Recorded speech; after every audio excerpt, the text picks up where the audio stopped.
Natation avec 13 médailles pour la France. Jean-Paul II est donc ce soir à Rome. Il a quitté la France en fin d'après-midi. Il s'est bien sûr félicité du succès des Journées mondiales de la jeunesse. Ce matin, on estime qu'1 million de personnes a assisté à la messe dominicale. Une dernière journée que nous résume Nabila Tabouri.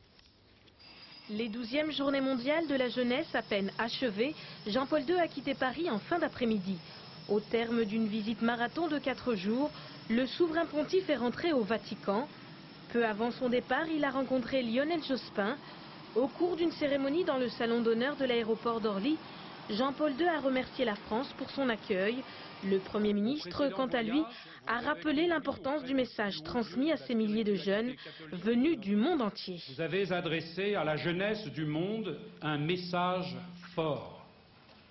Le gouvernement de la France partage votre préoccupation que la jeunesse, si souvent inquiète de son avenir, puisse trouver dans l'engagement au service de la paix, de la fraternité et du partage un sens à la vie. Un message papal qui semble avoir atteint son but. Ce matin, lors de la messe de clôture, près d'1 million de personnes se sont massées sur les pelouses de Longchamp. Parmi elles, les 10 jeunes baptisés la veille ont pu communier pour la première fois.